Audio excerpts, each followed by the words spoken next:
Hello, everyone. Thank you for checking out this episode of Really Dicey. This is Manny. I'm here with Cam Banks, Cortex Creative Director of Fandom Tabletop. Thank you very much for joining us. And today we're going to talk about the Dragon Prince, specifically the Tales of Xadia books that will be coming out from Fandom. Very excited about it. The great series. Very glad that Fandom's tackling this property. So let's talk about what you have available right now for everyone, and it's free to play test. Can you tell us a little bit about that? Yeah, we wanted to make a playtest document with rules and also a sample scenario, which we call a tale in Tales of Xadia, hence the name of the game.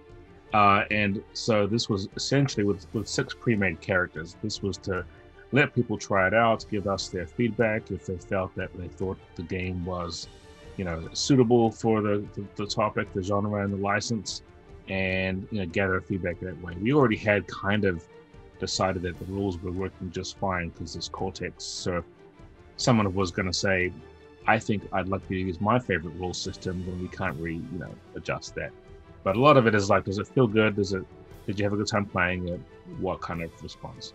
So we wanted to put together a package that was really, really professional and looked pretty polished. And as a result, it's actually a whole lot better looking than we imagined it going in.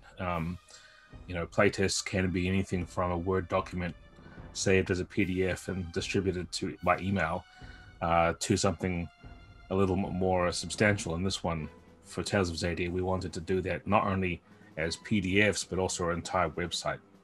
So talesofxadia.com, where you can go and get this playtest from, has all the content as digital, browser based, or you can download PDFs and play offline. Oh, okay, and it's 2 PDFs right now. It's the primer, which gives you like a condensed version of the rules, and 1 character to kind of play around with to see what the character creation would look like, and then you have a playtest game of sorts, right? Yeah, Lost Oasis is the tale. That's the scenario that you would play through. At the end of that PDF, there are 6 character journals, 1 for each of these 6 new original characters that we have created for this, and they are Wonderstorm approved and authentic. They are as canon as anything else that we make, which has been quite exciting for fans of the TV show, because this is their first look at some of these people before if they've never seen them, and including the first, I guess, non-binary elf player character, Moonshadow, which is Aljal, and they're quite cool, and they've already become amazingly popular with a lot of folks just because we've done some interesting things for backgrounds and storylines for these characters. How is it incorporating the setting of Xadia into the game system? Well, if you're familiar at all with Cortex, which many folks aren't coming into this, but one of the traits that is on your character journal, there are 3 of these distinctions, and they're kind of like I would guess, your elevator pitch for your character. If you could describe your character in 3 phrases to someone who you're riding up on the elevator with, just to make sure they know who you are, and you can say, I'm a this, I'm a this, I'm a this, that should encapsulate the entire character to some degree. And a lot of the ways that we get to work in the setting is through that. Just because we're using sort of second familiar words and terminology, we're using backgrounds and some of the human kingdoms and the elven people as well. That's one level of what we're doing it. The rest of it is just in the choices that we have made on some of the names of other traits, and the fact that we've got this whole system of magic from the Dragon Prince, where there are the 6 primal sources, and so everything is attached to one of those in some way or another, and they get involved too if you look at characters who have magical ability. So it's a lot of work to try and put that feel into the characters without actually going too far and just dumping lots of info on people and having it be really boring to read. So it's a bit of a balancing act. Okay. If I may ask, where right now is Fandom in the process of with the books that will be coming out for it? I know it's probably too early to say like dates and things like that, but where would you say the process is right now for everything? Well, we are pulling together the book and writing a lot of the actual background and other content that's in there. There's a lot of stuff we have still we're trying to make sure that we have as much lore, and the character creation section is really rich and full of the stuff that people want to see. And the approach we're taking hopefully lets folks who are new to gaming altogether walk themselves through making a character, and at the end they've got this character journal that they've created. The game has given them that option. And similarly, we'll have that same thing as part of the website, so you can build your character online, you're ready to go, and have a good time with that. So a lot of that content is mostly put together in the form of our rules being sort of ready to go. The rules primer is a good example of showing us how the core of the game is kind of already complete. But there's a lot of examples I want to write. There's a lot more of the stuff we want to contribute. And of course, there's always approvals and review from Wonderstorm for the text. So once that's all done, then we move on to layout and actual production. Okay. Now, I want to ask a question about setting. Now, I guess it's almost like a two-part question, because the series is still going on, so we're still exploring more of the world of Xadia. But do you have, as a creative director, do you have the freedom to add or take away things, or are you just following the show's Bible in a sense? Yeah, it's a little bit of a mixed bag. We're partners, we're licensees of Wonderstorm. We're allowed to play in their sandbox, essentially, and everything we feel has to have an authentic flavor. We need to make sure that everything is approved, and not just by them, but by the fans as well. So we don't want to create something that they don't think fits for the Dragon Prince. And that includes the sort of the history and the timeline as well. What's good about this is that we've been given an option to more or less cover parts of the world that maybe the show wasn't going to talk about, or that there are storylines happening parallel to the main story on the show that we get to explore. And that way, right off the bat, we're starting the game between seasons 3 and 4. So anyone who's watched the first 3 seasons, which we hope is everybody, will already be going into this familiar with the events of that, and then we can sort of refer back to that, and then we can kind of tease what's coming up with some of the situations and settings that we incorporate. Are you able to share now any details about like the art direction or artists behind the book? Yeah, we're really lucky to have, I think her name is Hannah Helfer and Dorothy Yang, the two of our favorite artists right now, because they were provided to us, that we were connected to them through Wonderstorm, and they work on the show. So Dorothy and Hannah have already created lots of character concept art for the show. A lot of the styles of characters you've seen so far in the playtest is their artwork.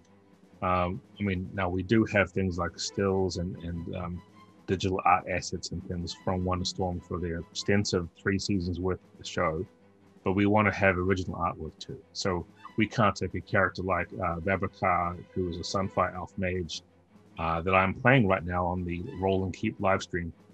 We can't have that character be illustrated just using a repurposed version of an old, clip from the show. We want that character to be someone of their own. So we go to someone like Hannah and say, can you do this? Here's what we want.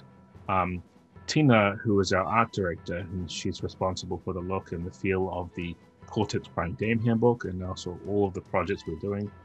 She's amazing. And so her collaboration with Hannah and Dorothy has really turned out some pretty awesome art assets already, and we've got more to do.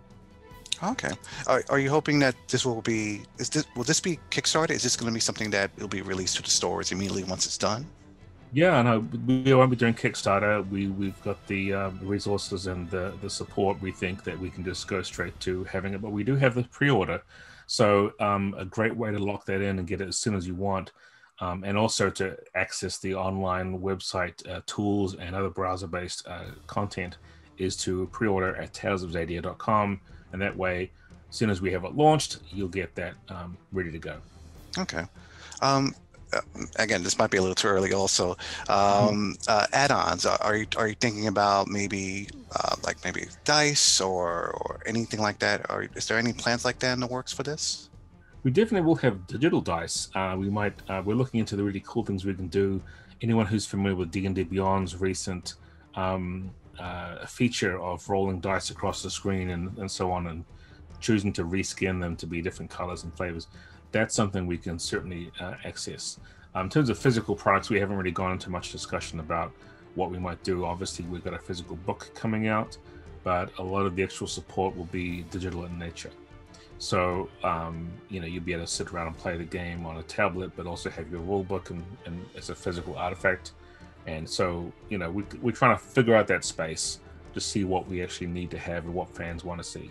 Dragon Prince is one of those unique properties where adults and kids can enjoy it. It's kind of like Avatar: Last Airbender. Will the book be catered more to a younger audience? Will this be for an older audience? What's the plan for that exactly?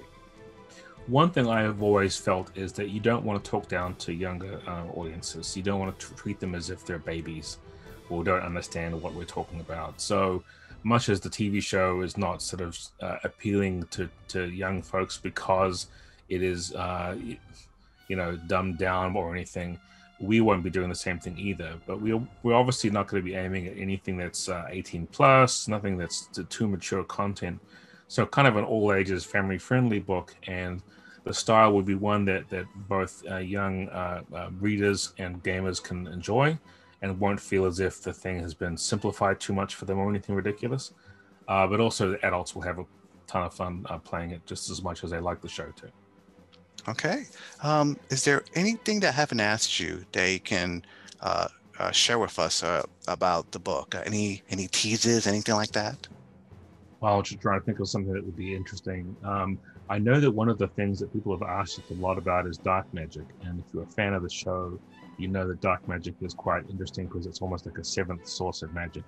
And many people on our Discord, for example, have asked us, is there going to be rules for that? Can we expect some idea of what that's going to look like? And we have something special in the works as a preview that will hopefully be something that people can kind of bite into and get a sense of what that's going to be.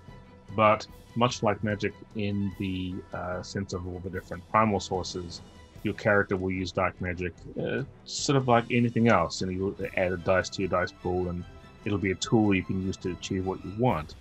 The downside of dark magic is that although it's got quite a breadth of ability and things you can apply it with, it comes at the risk of corruption.